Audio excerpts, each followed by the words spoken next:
सभी को राधे राधे, हरे कृष्णा। कैसे हैं आप लोग? आशा करते हूँ कि श्री हरि की कृपा आप सभी पर बनी रहे, आप सभी स्वस्थ हो, अच्छे हो। इसी कामना के साथ आज हम सुनेंगे कामदा एकादशी व्रत की कथा। तो आइए मन में श्री हरि का ध्यान करते हुए कथा को सुनते हैं।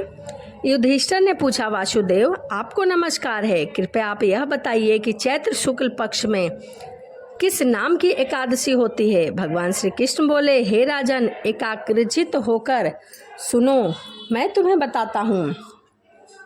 जिसे वशिष्ठ जी ने राजा दिलीप के पूछने पर कहा था। दिलीप ने पूछा, भगवान मैं एक बात जानना चाहता हूँ, चैत्र मास के शुक्ल पक्ष में किस नाम की एकादशी होती है और उसका क्या पुण्य है? गुरु वशिष्ठ जी बोले, राजन, चैत्र शुक्ल पक्ष में कामदा नाम की एकादशी होती है। वह परम पुण्यमयी है। पाप रूपी ईंधन के लिए तो वह दवानल है।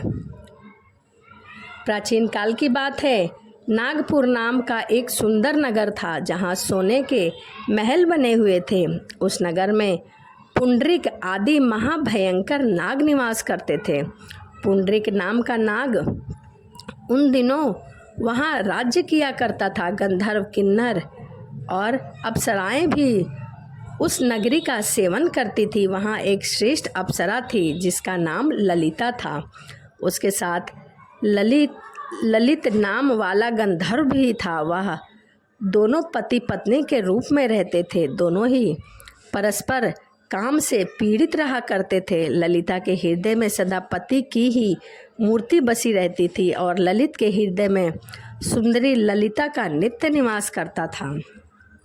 एक दिन की बात है, नागराज पुंडरीक राज्यसभा में बैठकर मनोरंजन कर रहा था। उस समय ललित का गान हो रहा था, किंतु उसके साथ उसकी प्यारी ललिता नहीं थी। गाते गाते उसे ललिता का स्मरण हो आया, अतः उसने पैर की गति रुक गई और जीभ लड़खड़ाने लगा।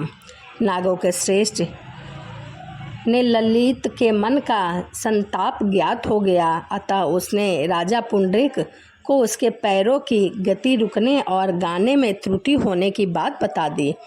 नाटक की बात सुनकर नागराज पुंडरीक की आंखें क्रोध से लाल हो गई।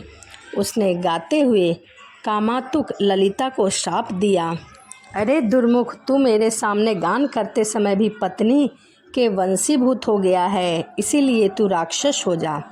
महाराजा पुंडरीक के इतना कहने पर गंधर्व राक्षस हो गया। भयंकर मुख, विकराल आंखें और देखने मात्र से वह बहुत ही भयभीत रूप वाला ऐसा राक्षस हो गया। वह कर्म का फल भोगने लगा। ललिता अपने पति की विकराल आकृति देखकर मन ही मन बहुत चिंतित हुई। भारी दुख से वह कष्ट पाने लगी। सोचने लगी, क्या करूं, कहाँ जाऊं, कैसे करूं, मेरे पति कष्ट में हैं। वह रोती हुई घने जंगल में पति के पीछे पीछे घूमने लगी। वन में उसे एक सुंदर आश्रम दिखाई दिया जहाँ एक मुनि बहुत ही शांत बैठे हुए थे। किसी भी प्राणी के साथ उनका बैर विरोध नहीं था। ललिता शीघ्रता के साथ वहीं गई और मुनि को प्रणाम करके उनके सामने खड़ी हो गई। मुनि बहुत दयालु थे। उस दुखनी को देखकर वह इस प्रकार बोले कि हे शुभे, तुम कौन हो, कहाँ से आई हो, मेरे सामने क्यों बैठी हो, सच सच बताओ। ललिता ने कहा, हे महामुने, वीर ध्वना नाम वाले एक गंधर्व हैं। मैं उन्हीं महात्मा की पुत्री हूँ। मेरा नाम ललिता है। मेरे स्वामी अपने पाप दोष के कारण राक्षस हो गए हैं। उनकी यह अवस्था देखकर मुझे चैन नहीं है। मैं बहुत दुख से पीड़ित हूँ क्योंकि मेरे स्वामी को बहुत दुख हो रहा है। ब्राह्मण, इस समय मेरा जो कर्तव्य है वह बताइए।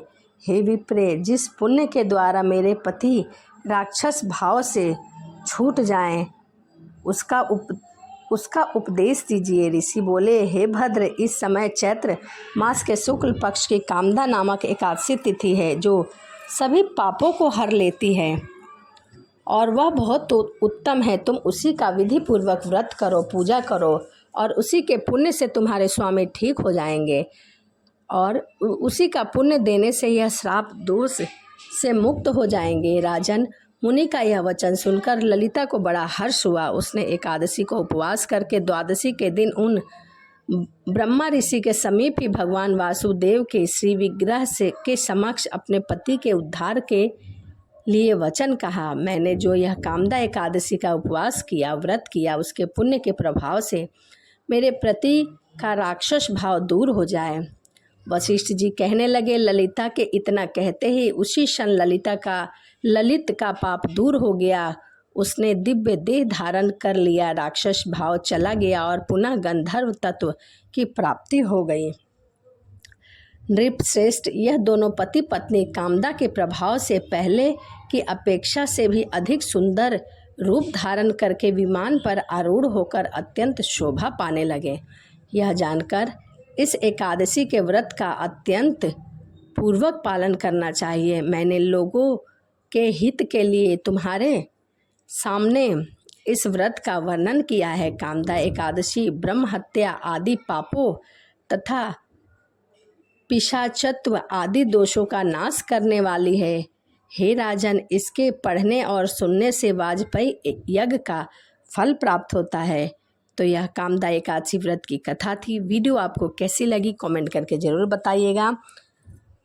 कमेंट में जय श्रीमन नारायण लिखना ना भूलें। इसी के साथ वीडियो यहीं समाप्त करते हैं और आपसे मिलते हैं अगली वीडियो में। सभी को राधे राधे, जय श्रीमन नारायण।